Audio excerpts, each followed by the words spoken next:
Nyami ngisonta bazalwane la ngangisonta khona ngangilento ekuthiwa ivolunteer le ngithi mangiyibheka namhlanje ingangicacela ukuthi iqonda ukuthini.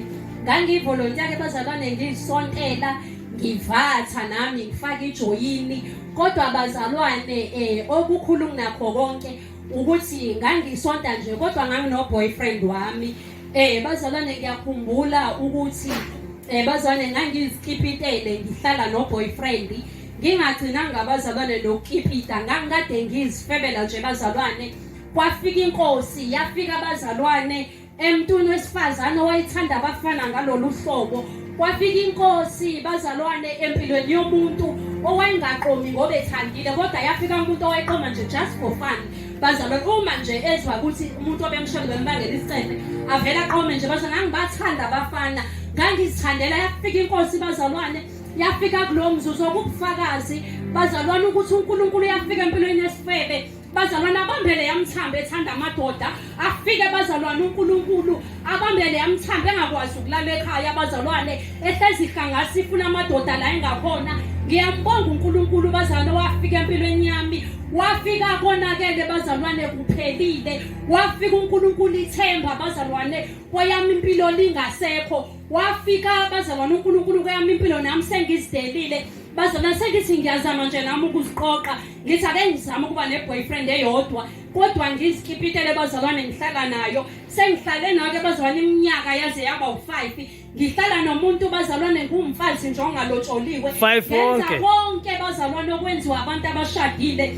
behlala namadoda abo kungesiye yami indoda bazalwane kodwa ngidlala ukufebe. Wafika uNkulunkulu bazalwane wayisiza impilo yami mina ke bazalwane. uNkulunkulu wangihambela kahle bazalwane. uNkulunkulu wafika ekhaya egcekeni bazalwane ezolanda yami impilo. Amen. uNkulunkulu wayengidabukela bazalwane ebona ukuthi konakele ebona ukuthi kubi bazalwane empilweni yami ebona lo 5 nenja bazalwane yona edla noma ikuphi edla noma yini elala noma ikuphi la ithanda khona.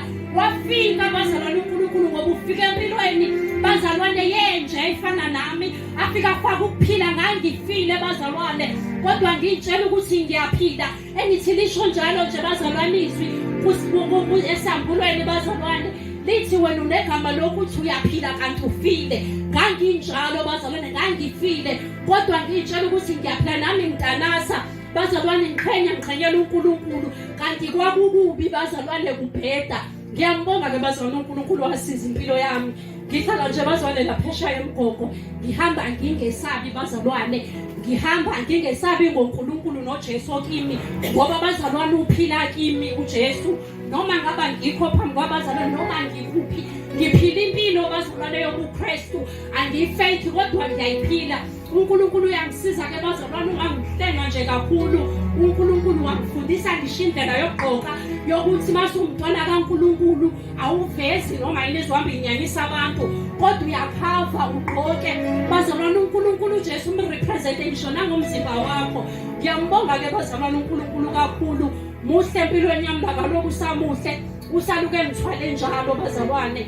Noma ngabe ngifisa ukuhleka ngiphinde emuva kodwa uNkulunkulu ngiyambonela uke ngithwala bazalwane luke hamba nami endleleni. Ungisizile uNkulunkulu nakaloku usangisiza bazalwane. Wafaka ukuphila bazalwane ngifile. uNkulunkulu wavusa inja bazalwane yayifile wayivusa wayipha ukuphila. Ngiyaphila namhlanje bazalwane ngizihambeli ngamandla ami kodwa ngisizwa nguJesu indlela yonke. Nanoma ngimile phambi kwena kusiwa amandla ami kodwa bazalwane ngisizwa uJesu uyena bazalwane oyindlela neqiniso lokuphila empilweni yami bazalwane. Uyena bazalwane ongihlelembelayo endleleni. Uyena bazalwane ngithi noma